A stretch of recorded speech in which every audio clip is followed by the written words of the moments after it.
Now, good to go. Got some action at the house, so we got some drilling and stuff going on. So I might hear that in the background, but I guess we're all used to that, right?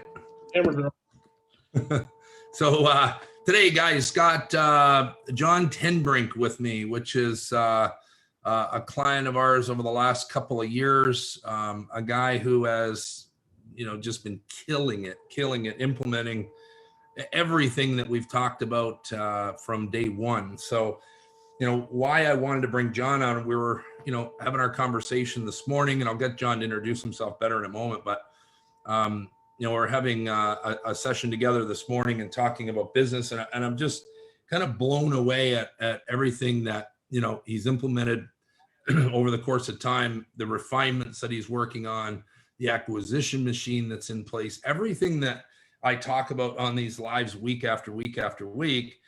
And I have this, sneaky suspicion that most of you guys that are watching this stuff are going, yeah, well, that all sounds great, Randy, but, in the real world, this isn't the way it works, and that's not going to happen. And, I've heard those conversations, and, the fact of the matter is there's proof, and there's several of those proofs along the way. And you've seen some guys in the past that I've had on just like 30 days into the program, but John's 2 years in plus, and he can kind of we'll get into exactly what he's doing. Every single thing I've talked about on these lives, he's doing, he's implementing, and he's, got this exponential growth and expansion going on. It's a little bit hard to believe, but with him here live, at least you can start hearing it for yourself. So John, introduce yourself, Blackjack Contract. Thank you very much, sir. So I'm John Tenbrink. I'm the co-founder and president of Blackjack Contracting, also the president and co-founder of another wiring company called TNL Wiring Pros. So I'm a master electrician. I started my field, obviously, in the electrical industry a few years ago.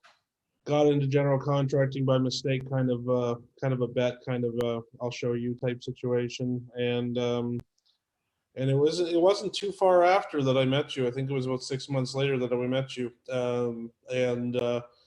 So we've had a wild ride in the last few years. First year we're talking $250,000 in sales. Right now I'm pushing the $5 million threshold at a good profit margin, which is, I think, something we don't talk about enough is, sales versus actually making money. Right. Working through this program, we learned at an early stage that what kind of massive opportunity we have, but it was, oh, that'd be cool type situation.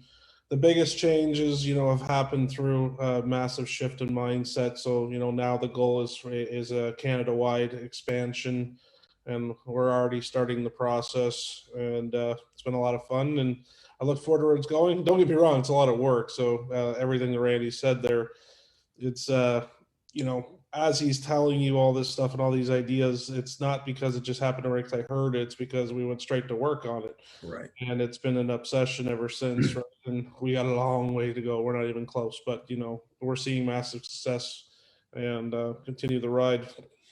And so a couple of things come up for me there is one, I think it's extremely important that, we clarify that the people that we love working with because they get results, and those are the ones that will truly implement things, are the highly ambitious, self-motivated, action-taking entrepreneurs who want more for themselves, their families, their life, and their business. And, if you're not one of the most action-taking guys I know,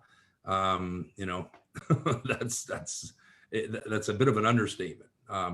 Every single thing that we talk about week in, week out, you just go and make happen. And you've dedicated yourself and your focus, your vision to that. You touched on another thing you said about, in the early on. So when we first met, again, doing somewhere in the $400,000 or $500,000 mark. And that was the combination, remember too, of his wiring business and Blackjack Contracting, which was one company at the time. That's right. And with that one company was doing about the 500,000, we'll say, right around there. Yep. And did not have very much, going on in the way of builds and kind of that real relentless focus. And we're going to get into a number of different things here, but one that I will talk about right off the hop is something that we discuss over and over and over in these Facebook Lives, is about creating the client acquisition machine. And so I think if you've mastered, one of these 5 pillars extremely well, it's the client acquisition machine. And you correct me if I'm wrong, but tell me if the client acquisition machine would be as possible as it is for you without having a dialed in niche like you have. No, it's not even close. Everything that we have and everything that we're building towards because of the extreme focus on the niche and being now religious about staying in the niche, because there's lots of opportunities to leave the niche, but just make sure you focus on the niche and nothing but the niche, and see what happens for you. It's insane, because now I can't keep up with the amount of clients and leads that come in to this place, right? So now we're expanding that department, obviously, but it wouldn't be possible without the niche. And when we talk about niche, the thing is, it frightens guys in the beginning, because we don't want to miss out on opportunities, so we want to be everything to everybody. Correct? I mean, back in the day, right? You don't want to miss an opportunity. You don't want to say no to someone. You don't want to narrow down that focus in that niche. Yet by doing that, it's helped you 10x your revenue. That's right. I mean, it's literally 10x, and we're just getting started. So absolutely. And so to me, niche kicks off and really starts, it lights the fire to the client acquisition machine. So maybe you can, just give us a summary of some insights on what other factors have created the acquisition machine. And let's be clear what the acquisition machine means.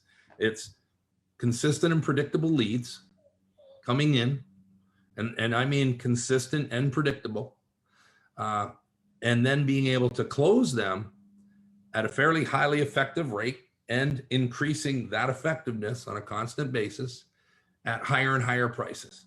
Right.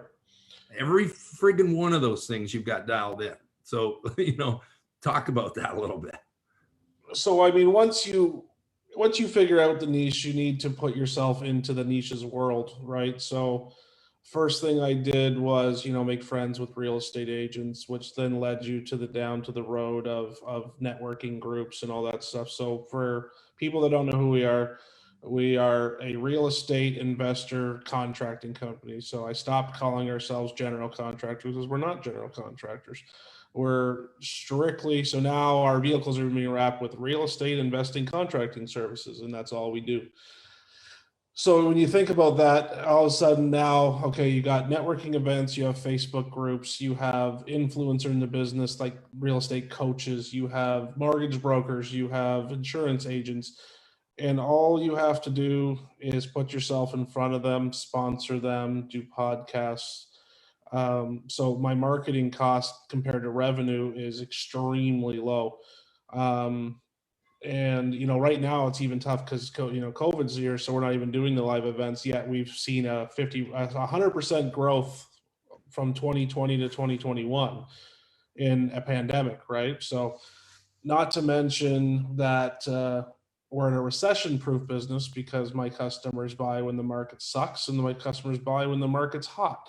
So now we go on YouTube channels, and we go on radio ads, and we go on podcasts, and then you get obviously repeat and referral business, and then you go into real estate networking groups, and then it's just an unlimited. I don't know where the leads come from. I can't track it anymore. It's all referral. You ask, but we heard you on this, we heard you on that, we heard you on that. So I work with one of the bigger Canadian YouTube stars, and sponsors. It's like $1,200 a month, and I go on twice a month. I just got my ad. I just saw one just posted here a day ago. It's been on for an hour. It has 4,000 views, 17 comments, right? And then for the next month, I'll receive calls and comments from that. And pretty predictably, and we talked about this morning, that every time you go on that show, it's an influencer show. Every time you go on that podcast, every time you appear, you can expect X amount of leads, opportunities. Likes, views, leads, opportunities. Um, the best That thing, is predictable. it's predictable, it's relentless, it never stops. And now, and the honest truth of the matter is, we've only scratched the surface of that market, and it's already this way. So it's it's an absolute gold mine. We're at the point now where we can outsell what we can produce now. So we're working on fixing that, obviously. And we're only in a small region of Ontario, and we have a ton of opportunities in other regions of Ontario that we're working towards. And it's all by sticking to the niche, and the client acquisition machine comes afterwards. And here's the thing, right? Near impossible to do while you're on the hamster wheel of your business, running like a madman, trying to get everything done yourselves. And in the beginning, that's the way it was, until we start doing number two. We'll jump to number two for a minute in the the builder's blueprint to freedom. Those 5 pillars. We'll jump to number two, which client acquisition machine is number 5. But jump to number 2 is leveraging people. It's leveraging people to free yourself up to work on the business, to do more leverageable things that create bigger, better opportunities, to stop yourself from running around while you're trying to make money. How many times have I heard guys say, if I hire someone, I've got to pay them, so it'll cost me money to bring somebody on board. Now, if you had stuck with that mindset, 2 years ago, you'd still be at 500,000 running around, on the hamster wheel, correct? Correct. Yeah, it's all about people. Our team has tripled in a year, and it looks like it's going to happen again over the next few months. And, for me, I have a high capacity to produce things, more than the average bear. Doesn't mean it's healthy or a good thing to do. But I've always believed in as many people as possible, as long as they're useful in roles. And so now I'm constantly looking for people. Most of my spare time is now looking for people, scanning LinkedIn, thinking of roles and thinking of processes to put them in the roles to make this function as fast as possible. Because what I'm trying to do a massive scale renovation operation that's going to take a ton of people to do.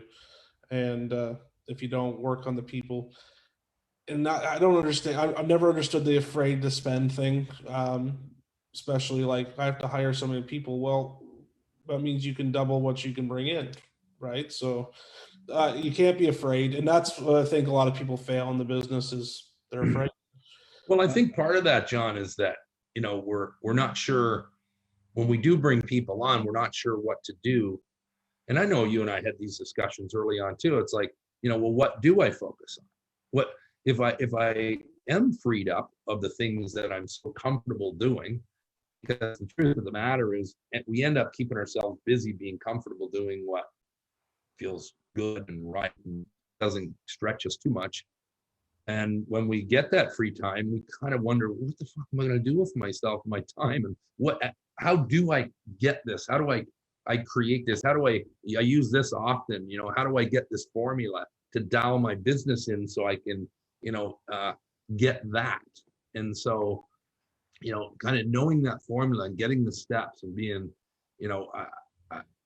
you talk about it in your own words, in your own experience, having the formula and the tools and the strategies and systems to help you do this, gives confidence. For sure.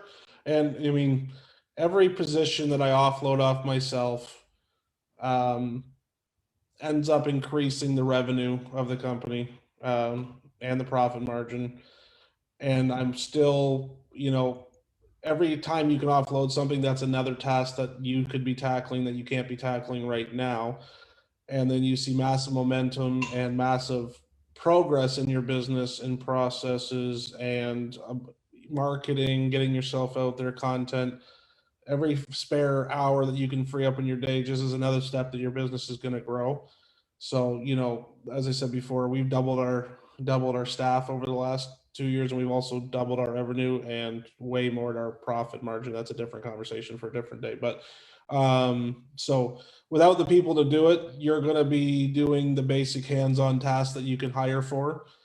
As the owner of the business, obviously your time is the most valuable asset and the most profitable asset if you can do something productive with it. And being productive is not building the thing. It's the next client, it's the next marketing tool, it's the next growing. I mean, even going for lunch with a key client is worth way more than sitting there and nailing some 2x4s together for that hour, right? So it's just And all of the things that you've done to create the client acquisition machine, it takes time, it takes effort, it takes people.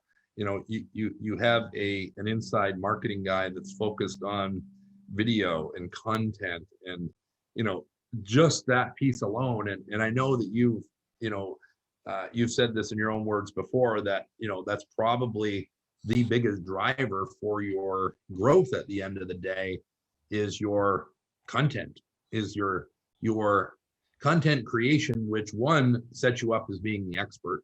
So everyone believes in you.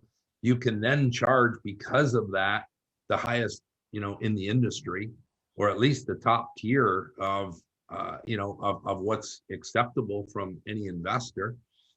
Because if I'm an investor and I'm looking for someone to do this for me, I'm scared to go anywhere else when I know I've got this guy who has laid out every process that teaches this stuff. It shows up at every industry function, every event. And it's just, one of the getting to the point of being the most well-known, and you're going to do that across the province, across the nation here in Canada too. Well, we've already started that process. Yeah, I'm already doing podcast interviews across the country, so we're getting ready to set up. But you brought up that role of having an in-house marketing guy. That was an accident, and it was a beautiful accident, and it ended up working out. The story really is my brother needed a job. I needed help with paperwork and some social media posts. He came in here in the early days, maybe a year and a half in. All of a sudden you started doing social media posts. We're doing it regularly. We do it 3 times a day, every day, no missing, no everything. We release videos and content and education and all that stuff every day. And then the momentum of that has grown us, we get a shit ton of leads, excuse the language, sorry. Through Let's also talk about the compound effect of that, right? Compound effect of all of this is what drives this, and I think that's I just listened to that book again for a second time, and all these little steps, because every day I'm working on something. Well, it seems frustrating at the time because it doesn't seem like much is getting done, but if you take 3 posts a day, multiply that by 5 years, how much is that? I don't even want to do the math right now. Yeah. You write one process or you improve one thing every day, and it seems insignificant at the time, but multiply that 300 times a year, where you at? You sell for 1 extra % a month or whatever, or get a couple extra bucks here, a couple extra beers there every month, and you compound that over 5 years. Look where you're at. So I mean, where we are is unrecognizable. Where I am, even on my personal level, reading, listening, learning, it's uncomprehensible. I'm not the same person I was 3 years ago, right? I know a hell of a lot more I do now. And that's where investing in coaching, investing in education, books, podcasts, and you do that religiously. And it seems like maybe you're overdoing it. Oh man, I heard a great stat the other day. Is like, listen to an audio for an hour a day is like going to a university course for 4 years, right? If you compound that over things. So look where we're at. It's a patience game. I mean, that's not my strong suit, but this is one task. This company is one thing that I've been relatively patient with, right? And we're only 4 years in, and this is where we're at. So, and I'm not, and this is where it freaks out. I want to be farther. I want to be farther. If it wasn't for him, I'd be farther. I would have been in all over the country, but now it wouldn't have gone well. But but the point of the matter is just like, it's the compound effect is such a good word with business, and a good principle, and I highly recommend listening to it and try to implement in your life. Yeah, so the book is Darren Hardy. He's the author, also the chief editor of Success Magazine. It's a really simple read. Anyone that joins us and joins our programs, we make sure that that's one of the first books they read is The Compound Effect, because our whole thinking program methodology is based around, doing things consistently and precisely over time in small bites for a period of time. But the word consistency is such a critical factor there. If you're not doing that every day, if you just post it every once in a while, you don't get the compound effect of it. And so, here's the truth of the matter is, and this is why I thought it was so important to bring John on today. It's like, everything that we're talking about on these lives and everything that we continue to, I continue to try to drive home and make some sense of, you can see it in real world as to what he's put together and the results in his life. So I also talk about, growing our business. There's a massive strategic byproduct that comes out of it, which you just touched on, which is becoming a better human being, a better person, a smarter individual, a more financially wise. Are you telling me, are you not more financially wise today than you were 2 and 3 years ago? Well, it's not even the same question, right? I mean, a few years when we first started, it was a daily struggle to survive, and now We didn't have financials. We couldn't look at financials. we didn't have financials. Even on a personal level, that was a mess, right? You're just too busy doing the thing to pay attention to the important things. It took a massive, and I mean massive, undertaking to fix the financials of the business because they weren't paid attention to, they weren't checked into. One of the first things we did as a part of the program was supposed to be looking into that. And to my heart dropped as he looks at the financials, says there's something majorly wrong here, and you don't understand it either, right? Because I didn't know how to read a P&L or nothing like that. So once we got into it, we realized we're in trouble. And it took a year and a half, 3 different accountants, 2 different bookkeepers, and basically a full-time employee to fix it. Now, I'm not going to let that happen again. Now they're up to date every month and reviewed with my accountant. That's one of You my. also know today on a weekly basis, where you stand. Yeah, I mean, I can go in there anytime I want. Daily basis. I do I probably should do it more, and I will when I get more time. But as I get more time, I do a once a month deep dive into it with my accountant. We go over it line by line. We look at percentages. We look at last year. We look at the month before. We look where we need to go. And it's amazing, as I think it's one of your statements, learning to run the business through financials, right? And I'm not there 100% yet. I'm not. I'm starting to pick it up, but I mean, I got work to do on that. Because then you can be strategic about how you do your business, right, instead of reactive. And I think that's the biggest difference, becoming a business owner rather than just doing a daily job is learning to be proactive instead of reactive, and it's a lot easier to do that. So Yeah, you mentioned about like running your business through financials. For me, that I heard that first from Keith Cunningham. I don't know how many years ago now, but really, smart dude, and he had mentioned that the accounting is the language of business, and if you don't understand the language of your business, how can you run it? And so we really just need to understand. Part of the program is just financials 101. It's just some kind of base level of what we need to understand: our break even, our labor burden, working capital numbers, just simplistic things. But if we don't know those, how can we possibly know where we stand? So I love that you're doing all of those things. And I want to walk through, I refer to our 5 pillars and making sure that we kind of touch on all those 5. So number 1 being a radical shift in mindset and belief. So if we can dial back, Sure. 2 and a bit years now, kind of the mindset that was there, the beliefs that were there. And I remember that the one session that was a big aha moment was kind of when we mapped out, when you're at 500,000, how you can get to 12 million, and you could do it in a 5-year time period. And when we mapped that out, it was like, oh shit, like how that was. Tell me about that radical shift in mindset and belief that in that moment. Sure. Well, I mean, it's bigger than that, but Today it is. yeah, no, but I mean, it's bigger than that moment. That moment Okay. was a big moment, but it started way before then, and then continued way after then. But I've always been a confident person, always believed in myself. But when I started in business, I was 25. Doing a small electrical company, and it was a bloody gong show. I had no business training, no money, no credit, all that stuff, right? And then you get this opportunity, but I mean, I think the real aha moment that I don't even know if you remember, but it was a group session, and I told you what we did and how we do it and the repeat, and then you gave me this strange look, like, I don't think you realize what you're doing here, and I didn't.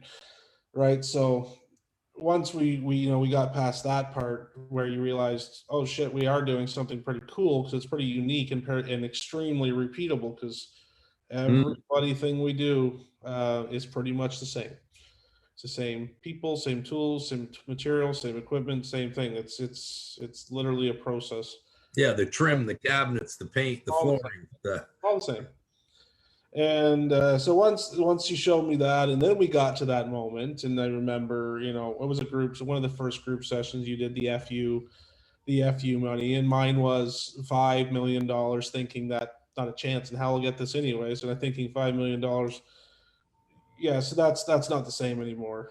I mean, nowadays I wouldn't sell you my business for 50 million right now. Not a chance in hell, right? So that number significantly changed. It's more.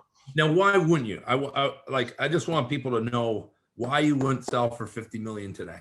It's going to be worth 10 times that in 10 years, Right. And why is that? because it's going to be a monster. It's already turning into a monster, but it's going to turn into a monster because what we provide, how we do it, is exactly what people want. It's just whether they can afford us or not. There is a massive, massive opportunity in what we do, and we're in a small. I mean, don't get me wrong, we have a nice population around here. I mean, we're probably most rest, but there's 100 of those across the country, right? So we're gonna do in Ontario within 5 years, $10 to $15 million, right? And then you multiply that by multiple provinces, and then maybe another country. I know if people know me, they know I'm not going to stop, right? It's not the money. There's no amount of money. I wouldn't sell it to you right now. Maybe I bet Jeff Bezos could buy it right now. I guarantee he could buy it, but not many other people could. And it's because it's mine. It's my baby. I've designed it. It's my brainchild. I'm obsessed with it. And I think that's the difference between me and most is it's my obsession with it, right? It's sun up to sundown, even if you're not trying to. Now that's not for everybody, and I don't even recommend it for everybody, right? But It's the world is so different though today. You know, what you were doing before, sun up to sundown, in my opinion, this is my opinion. I think I'm accurate here. You can correct me if I'm wrong, but before it wasn't sustainable to be doing what you were doing sun up to sundown. no, because it was all busy work. Right.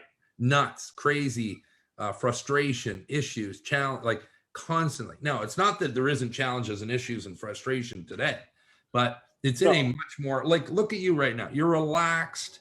Like you're chilled out, you're relaxed, your business is operating. You've got, how many projects going on right now? 20 plus? I think 21 or something like that. Yeah.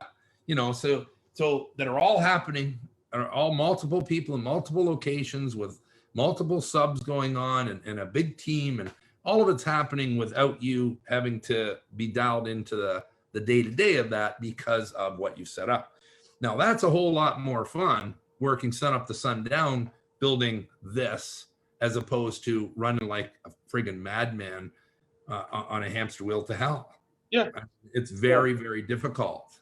yeah. I mean, my goal over the next couple of years is to be removed from any active position in the company where I have to go sell, I have to go do this, I have to do this in order for it to run.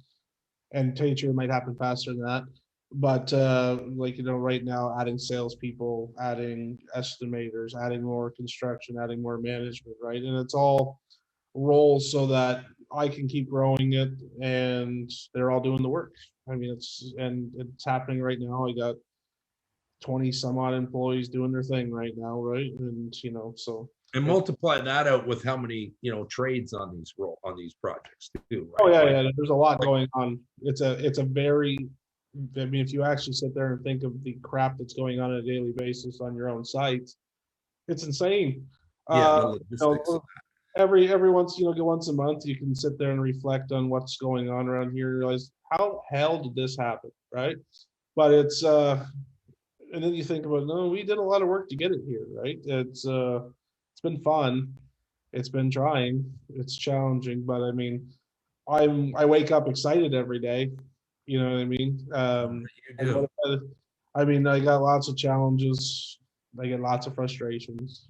But every day's got this. Every day you wake up and you have something to strive for, and you go to bed with something to strive for the next day. And then because I put so much into the person now I'm in going into a different mindset of of tackling things in a personal way that you just didn't think about because you're so busy on the business, which is really cool. Now we have some money behind us. Now you're talking financial planning. Now you're talking more retirement stuff already. And I'm 33, but I have no plans to retire just because I don't want to. But now we're looking at long-term succession planning, holding companies, investments, buying houses this year. See, And see, that's what I was talking about from like your financial wherewithal is like not even in like they don't they're not in the same ballpark, right? So but that's I think the scary part for someone, and I always want to dial these conversations back to the guy that I met 2 years ago, like that's you 2 years ago, and dial that back to go, that's scary, and it's kind of like, holy shit, that's way too much, it's too big, how do I ever get there? Well, it's not, you don't need to worry about how you get there, it's an evolution, right? It happens through momentum. It happens through the compound effect of taking the right steps, right? who not how, Doing the right things, right? Who right? not how. Don't worry about Yeah, how you do it. yeah. Who's gonna do it? So let's jump around a little bit. We started off talking about leveraging people. Obviously, you're leveraging a ton of people. Just tell us very quickly, what size team did you have roughly, a couple of years ago I had a, was? I had a business partner, I think 2 or 3 employees at the time. Yeah. So literally a team of 4 or 5. Yeah, No administrative help at the time. 0. Yeah. So 4 or 5 people. So a lot of people are in the same exact boat, and they might be having 2 or 3 people. Maybe they're an individual, but maybe they have 3 or 4, and they're listening to this going, holy shit, how is that? Like, seriously, I could get up to having 20 some odd people in my company. Financially, your personal income is, obviously, we don't have to, it doesn't take a rocket science to figure out that, sort of growth. And for lots of people, and for you too personally, that's not really the point of this. The point is about challenge to develop and grow and kind of build an entity and a legacy in the process, right? Yeah, I'm the legacy business guy. Like, this is what I want. I could, if I stopped investing in the company, I could take a shit ton more money home if I wanted to, but I don't. I invest most of it back for and that's my choice for future growth, equipment, employees, vehicles, so that I can keep running and growing this thing. My personal income has drastically risen. We live a much more comfortable life. I'm not worried about personal money whatsoever now, and yeah, that's been a massive shift on all levels. On all levels, like, I'm not stressed about money, and everybody does at one point in your life. 5 years ago, I was. 3 years ago, I was. Now I'm not. Uh, Right. People leveraging people is like we have 4 or 5. We're well over 20 something people. I don't even know right now, to be honest with you. I hired 3 this week. Yeah, I was going to say it keeps growing almost weekly now, right? So, but here's the next piece to this, step 3 in this formula. So we went from 1 to 2 with leveraging people, and 3 is systematizing everything.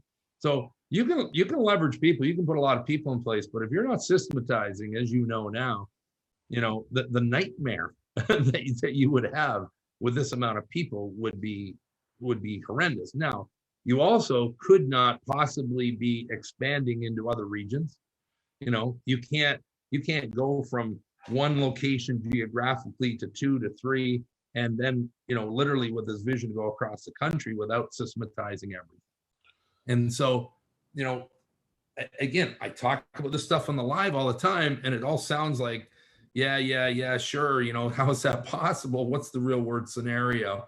But the truth of the matter is, systems creation is a constant, never-ending, evolving, improving deal. And so I know what you were working on 2 years ago. I know what last year, and the refinement, each day, each week is continuous. So, maybe just talk a little bit about systems and when you see shit goes wrong, what needs to be fixed, it's not about the people, typically, it's about the system. No, it's systems are everything. Reminding myself of a great book right now, E-Myth. Um, I typically, I guess that'd be my number one obsession is systems and how it's all going to run and make it work together. Right now, I'm on the daunting task of documenting the entire business process from A to B, or sorry, A to Z. I'm documenting video training series as I'm making training programs. I'm starting an apprenticeship program within the company so that we can bring young people and bring them up, because I do believe there's going to be a massive labor shortage coming up. It's already started, but I mean, I think it's going to get 10 times worse very soon. Yeah. So in order to do what you want to do, you've got to look after your own here and do what's necessary to make that happen, as opposed to sitting around going, there's no good people, I hire them, I got to train them and all that shit. And it's like, no, I'll just take this on and figure it out. That's a I don't mean to insult people in this program. I don't, but that's a massive bullshit excuse. And if you want to use it, go right ahead. But that's not true. People are afraid to pay a decent wage, get people benefits, deal with them, train them, and it's our faults. Right now, I did things really fast. I guess if I would have gone back, I maybe would have slowed down a tiny bit, get some more procedures and, systems in place before I started, where for me, I developed a system as I go, and that's not the way you should do things. I'm pretty good at adapting to that and then getting it documented now. But in the same right, we learned a lot from mistakes, and I use the people we have now to kind of brainstorm and develop processes to make sure it's going to work and try new things. But without systems, without processes, you're not going anywhere. It's just going to be one of those hamster wheel things. So for me, I mean, I don't know how much people know about me, but I'm going to try to franchise and be the first residential basement suite, investment contractor franchise in the country. Actually, I shouldn't say that. I'm not gonna try. I'm going to do. And That's uh, better. yeah, that's a And again, when we met, our whole program is based on helping you create a franchisable model. yeah. And so our saying is, you don't have to franchise, you don't have to go down that road.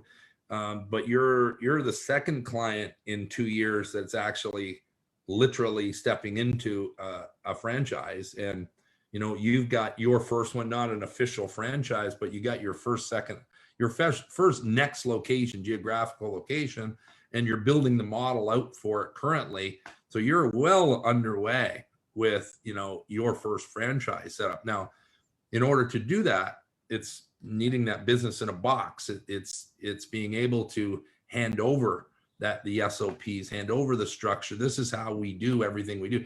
This is the blackjack way for a real estate investing contractor to do what we do. And so everything that you're working on is critically important. Is it difficult? Yes. Does it take time? Yes.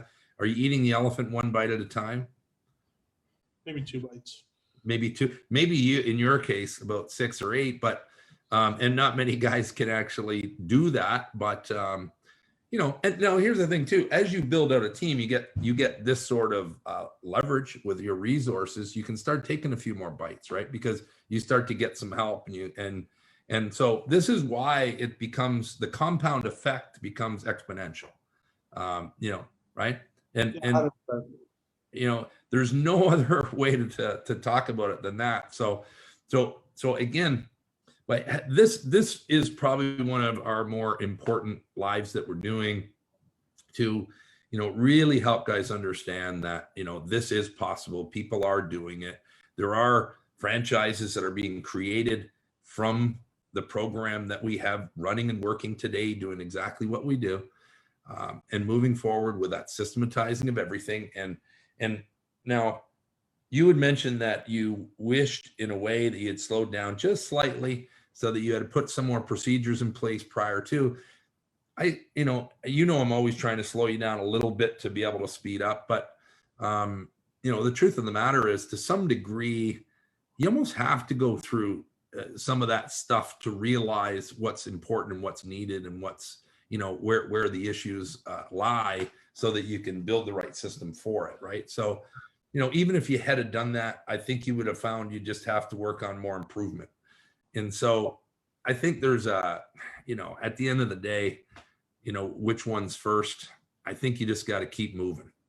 Yeah, I mean, we brainstormed for a year about expanding, especially the London market for me was the number two, and then we brainstormed for a year. We tried something, it didn't work. We adjusted on the fly, went to a different method, and that's working. So I mean, though maybe I should have slowed down, and again, you learn from it. And I guess the School of Hard Knocks is probably still the best teacher, right? As long as you can adapt quickly, you just can't let the mistake continue to happen or for more than 5 minutes and then make an adjustment, if you're trying to do what we're doing. And lessons that came out of that move are now shaping the future. It's helping you really design the true franchise, the next, like the actual franchise model from that learning experience, right? That's right. It's no longer. Without that, I think it'd be near impossible to do.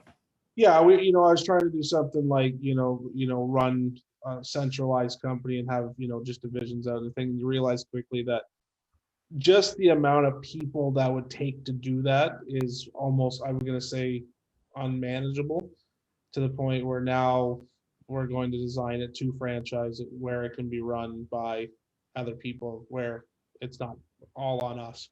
And Following your system. so as long as it follows the system, and it's a gold mine, right? And so that's where we're going, and that's where we're going to work towards now. And I suppose, if anyone's listening and would like to chat with John about a possible future franchise, we should probably throw that out. I'm looking for great people all the time. Yeah, Blackjack Contracting. Even if people on here just want to chat, I love talking about this business. This is that's great. So Randy can share any contact information you want. Give him my cell. I'll gladly chat. If you're interested in working with me and possibly doing your own franchise with me, it's a gold mine waiting to happen. So feel free to reach out. Well, and the other thing is, I actually believe that's 1000% true. There's basically a winning lottery ticket in your pocket. It's, I usually say, for anyone that's in renovations, custom building, remodeling, or trades, I think you all have winning lottery tickets in your pocket. You just got to figure out the formula to get it dialed in, to do what we need to do what John's doing, to create that acquisition machine, to have the radical shift in mindset and belief, to leverage people, to systematize everything, to do all of those things. But it's extremely difficult to do. Most people, it would take probably 3 to 5 years to do what you did, and you did it in 2 years. I think 3 is almost like a minimum, but you have pulled it off in 2, which is pretty extraordinary.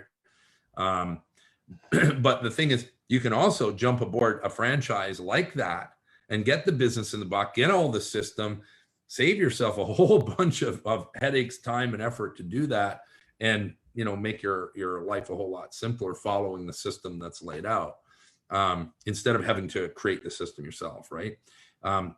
Now, a couple of final pieces before we wrap up. One is number 4 in our process. So we've covered number one, radical shift in mindset and belief. Two, leveraging people. Three, systematizing everything. We jumped to five, and we started with that with the client acquisition machine. And number four is the whole one ecosystem job site. And obviously that's been a work in progress as well. You can't scale up as much as you have without having some issues with that. But my belief is, again, systematizing everything, utilizing sub-trade scorecards, and creating this one ecosystem where you guys all work together more as one team and not as individuals, has made a massive difference. Correct me if I'm wrong, to the outcome of your projects, the schedules. Maybe we can go down the road of what's coming for you. This whole the Domino's thought of 30 minutes are free, the Domino's pizza line, and what we've talked about is doing maybe a 90-day, or depending on, maybe not the 90-day, but depending on the size of the project, you set a timeline for your investors. But just talk about job site and what's had to happen there to create the one ecosystem job site. Sure. No, I mean, it's a constantly evolving door still to this day of trying to make improvements. But compared to the old days till now, I mean, we were talking about this morning, my cost of labor as a percentage of revenue has dropped drastically.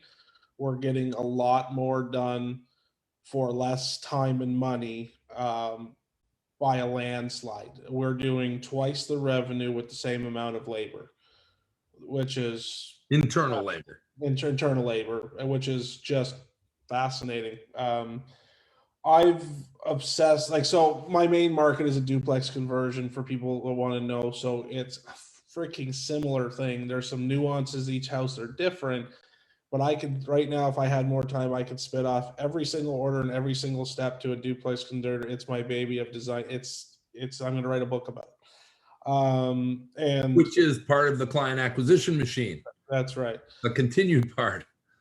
So for us, it is a buddy system. This happens, then that happens, then that happens, then that happens, then that happens. And it's about 112 steps, and they all go back to back to back to back, right? So then, so then we put scorecards and checklists in place. I spent my entire Christmas holiday for 3 weeks last year, and I documented the whole thing.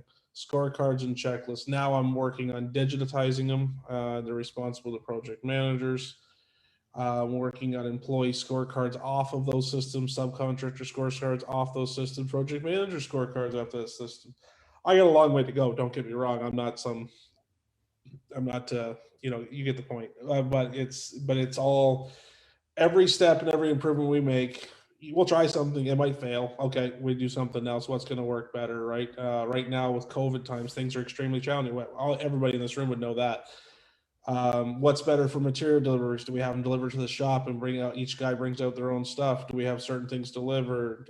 When do the material order checklists need to go in? And it's all just a system, and that's all it is. And if people follow the system and execute the system, things go beautifully. And we're constantly making strides, which leads on to the next thing, is that in our niche, time is almost more valuable than money because it leads to each other. So Randy, I thought about this for years. Randy brought it up to me, 4 months ago, something like that, about the Domino's method. And it's already implemented in our business in a certain way. Because of COVID, I'm not fully implementing it right now, but when it's over, I'm going to guarantee timelines for projects. And what happens is that if we don't meet that timeline, now change orders, ignore change orders for a minute. We don't try to get into those, but if it's just a straight contract, you fulfill your contract. If we don't do it in this amount of days, we're going to cover the lost rent for a month, right? So it's going to be even more important that we get these jobs on time. And the honest truth is, when you get them on time, we make more money because our resources now go on to the next project. The management costs down, the vehicle costs down, equipment costs go down. So it's all. I love that you know those things to a fine-tuned degree. So I mean, customers are funny because they'll ask you to do jobs in unreasonable timelines, and then I'll say to them, like, listen, I don't make any more money to be here 91 days than I make here to 90. I would like to get this done in a week for you. But for my staff, because giving them, okay, we got to get this done by this day, right? So the sense of urgency, I have an extreme sense of urgency in everything I do. Where trying to pass that off to your staff members and team is one of the challenges that I face. So, but if you put in systems, checklist, scorecards, and have someone follow up. So like we have, I've developed a system. I have a construction manager whose job is to make sure shit gets done on time. Project managers that are supposed to get things done, let employees know deadlines and stuff like that. So it's not perfect. We're constantly working on it, but give me a few more years with that and I'll make it perfect. And then you're going to see basically a production line. And that's what I wanted. It's a production line. These are going to get done this fast, this one. We're going to make this much money. We're going to go into this job, increase our capacity, and take over the world. And here's the thing with systems, right? Like you've said it a million times, these are ever evolving, always improving to get better and better. And because you've done that and you said labor has dropped or labor has stayed the same, but you've doubled revenue, and that's a literal fact, right? It's right on the P&L statement. I did it last week with the accountant. And what we talk about is there's so much money left on the table in these businesses and operations of effectiveness, efficiencies, profitability. And if you can dial that in and do what you've done, I mean, what's the profitability of the business is up 233. Our gross profit's up 233% since last year this time. I think I feel like, mic drop, boom, enough said. If that doesn't tell you something, right? So hopefully it resonates with people. Hopefully, I don't know what more I could, share or show or help people to try to understand that they literally everyone can do this given the right tools and the right system, the right structure, right? So, yes, support. You need support. And whether that be private coaching, somebody else, a mentor, whatever. Yes. You need support. Because I wouldn't be where I was. I wouldn't be even close to this if I didn't have all the support systems that I have. Right. I'm a stubborn jackass of a person personally, but I have a couple different coaches in different fields, a professional CPA that coaches me, peer system group supports, books, audio, masterminds all over all the country and US. Anything you can get your hands on and see what you can do in 2 years. Right. It changes the game. And I want to leave John with, there's guys that are skeptical about, investing in themselves, right? And not sure about taking the next step or jumping on board with, whether it's us. I've always said it doesn't have to be us. There's other programs, there's other things going on out there. If you resonate with us, I say, awesome, let's connect and let's talk. But if you don't, then find the one that you do, because we all need that help. We all need that support, right? So what would you say to someone that, is on the fence or concerned about, spending money on their own personal growth or business growth and concerned about being able to do this? Let's leave them with that thought. It'll be the greatest mistake you ever make in your life not to get some sort of coach mentor program. You won't get far without it. Coaches have coaches. Jeff Bezos has a coach. Tony Robbins has a coach. What does that tell you, right? And I'm not Jeff Bezos or Tony Robbins, but I have three, for different reasons and different purposes in my life. And I have about 5 in different aspects of my life and business. And the guy, you have to invest in yourself. The greatest investment you'll ever make is on yourself. 3 years ago, I could not do this, right? I could not do this. Now, I could take on the world, and then I'll take Randy with me, right? I mean, the point of the matter is when you get a relationship with a coach, I can text him, call him, I got a problem, hop on a call for 15 minutes, brainstorm 3 solutions, have a problem. Now, here's another good example. I have a young electrical partner in my electrical business who I pretty much threw in the fire to run an electrical company because I'm so busy with this. Got him signed up with coaching, signed up with Randy, and he's made massive progress in a couple months. He's seeing things that they didn't see before. He's making systems. He's fixing things. He's proactively doing things. This is all in a few months just by being in a group program. And now we're getting him signed up into the one-on-one so he can get even farther. Because, I mean, think about that for me. I'll just say selfish things here for a second. Andy takes that business off. I own 65% of it. I'm just going to have this nice little stream of passive income, and he improves. We all improve. It helps. And he's one of my subcontractors too for Blackjack, who makes he improves. Subs get better. Subs get better. Blackjack gets better. Blackjack gets better. It's all, just a compound effect. And there's no way you can do that unless you can get yourself off the hamster wheel, unless you can leverage people, create systems, and do what you're doing to be able to free yourself up to allow another business that's yours to run without you. And then put the right people in place to do that, give them the right tools, have them working with, he's working with us, but having working with someone that can take him to another level, doing all of those things. So, I mean, this has been awesome. Totally appreciate your time, John, and running through this. I have had a blast, working with you and seeing the growth and seeing where, like, I know where this thing's going, and it's right on track with that 12 million that we talked about in 5 years for sure. I think you're probably going to blow way past that in 5 years, but it's beautiful to see. Couldn't be happier, and thanks for sharing everything. Anytime. Again, anybody wants to reach out and chat, I'm here. Cheers all the best.